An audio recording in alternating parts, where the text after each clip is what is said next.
Hello students, आज हम RO book से 5th चैप्टर घर की याद पढ़ेंगे। घर की याद इसके राइटर हैं भवानी प्रसाद मिश्र।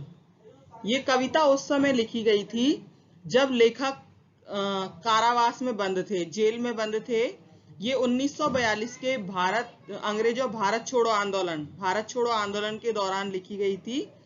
और उस समय क्या था कि जैसे कोई भारत के लोगों को मतलब जोश की भावना जगाने के लिए, आजादी के लिए भड़काने के लिए, अंग्रेजों के खिलाफ कोई इस तरह की कविताएं जिनमें जोश हो, ऐसी आक्रोश हो, ऐसी कविताएं जब कवि लिखते थे तो उन्हें जेल में बंद कर दिया जाता था। तो ये कविता भी घर की याद उसी दौरान लिखी गई है। भवानी प्रसाद मिश्र इसके राइटर हैं। वो इस समय जेल में बंद हैं और उन्हें अपने घर के सदस्यों की याद आ रही है। तो कवि कहते हैं, आज पानी गिर रहा है, बहुत पानी गिर रहा है, रात भर गिरता रहा है, प्राण मन गिरता रहा है। बारिश हो रही है। जब कवि जेल में बंद हैं तो कवि कहते हैं कि आज पानी गिर रहा है, आज पानी बरस रहा है, बहुत पानी गिर रहा है, बहुत अधिक बारिश हो रही है, रात भर गिरता रहा है, सारी रात बारिश होती रही है, प्राण मन गिरता रहा है, और इस पानी के गिरने से मेरा प्राण और मेरा मन दोनों घिर रहे हैं। क्यों घिर रहे हैं? कवि के प्राण और मन दोनों को घेरे हुए हैं क्योंकि इस समय अपने परिवार की याद आ रही है कवि को। बहुत पानी गिर रहा है, घर नजर में तिर रहा है।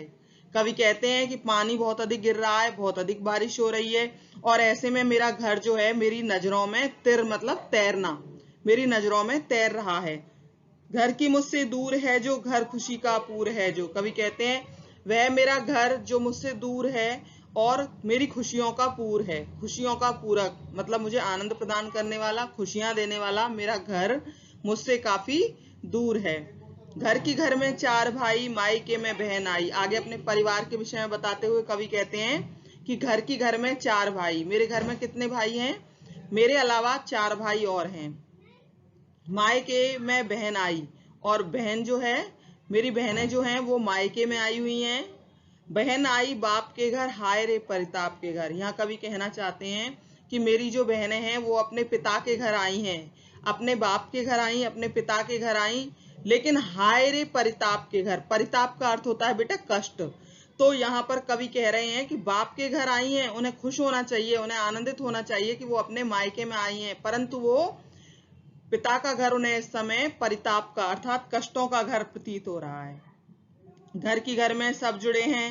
क्यों बहनों को परिताप का घर लग रहा है? बहनों को परिताप का घर इसलिए लग रहा है, पिता का घर, क्योंकि उनका एक भाई जेल में बंद है। घर में सब जुड़े हैं, सबकी इतने कब जुड़े हैं, 4 भाई 4 बहनें, भुजा भाई प्यार बहनें। कवि कहते हैं कि मेरे घर में सभी एक दूसरे के साथ प्रेम संबंधों से जुड़े हुए हैं।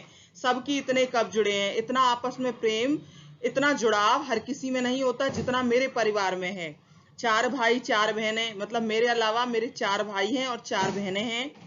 भुजा भाई प्यार बहनें, और भाई जो हैं वो किसके समान है? भुजाओं के समान, मतलब भाई जो है मेरी ताकत है, मेरी हिम्मत है, और बहनें जो हैं वो किसके समान है? प्यार मतलब प्रेम, स्नेह की धारा है बहनें। और माँ बिन पढ़ी मेरी, दुख में वह घड़ी मेरी। आगे कवि कहते हैं कि और माँ जो है, अपनी माँ के विषय में बताते हैं कि माँ जो है मेरी वो बिना पढ़ी लिखी है, पढ़ी लिखी नहीं है। दुख में वह घड़ी मेरी, और मेरे दुख में वो दिन रात घड़ी रहती है, मतलब गढ़ना मतलब डूबना। मेरे दुख में, मेरी याद में वो दिन रात डूबी रहती है। माँ की जिसकी गोद में सिर रख लिया तो दुख नहीं फिर। आगे कवि कहते हैं कि माँ तो ऐसी होती है, मेरी माँ का प्रेम जो है वो इस तरीके का है, अगर मैं उसकी गोद में एक बार सिर रख लूं तो फिर मुझे किसी भी बात का कोई दुख नहीं होता। माँ की जिसकी स्नेह धारा का यहाँ तक भी पसारा। आगे कवि कहते हैं कि मेरी माँ की स्नेह की धारा, उस प्रेम की जो धारा है, मेरी माँ का जो प्रेम है उसका पसारा मतलब फैलाव, उसका फैलाव यहाँ तक है। जेल में भी मैं अपनी माँ के प्रेम को महसूस कर सकता हूँ। उसे लिखना नहीं आता जो कि उसका पत्र पाता। आगे कवि कहते हैं मेरी माँ को लिखना पढ़ना नहीं आता, वो अनपढ़ है, अगर वो पढ़ी लिखी होती तो अवश्य मुझे पत्र लिखती। पिताजी जिनको बुढ़ापा एक क्षण भी नहीं व्यापा, जो अभी भी दौड़ जाएं, जो अभी भी खिलखिलाएं। आगे कवि अपने पिता के विषय में बताते हुए कहते हैं कि मेरे पिताजी जो हैं उन्हें अभी तक भी बुढ़ापा नहीं आया है। बुढ़ापा नहीं व्यापा, व्यापने का मतलब परेशान करना, बुढ़ापे ने अभी तक उनको परेशान नहीं किया है एक क्षण के लिए भी।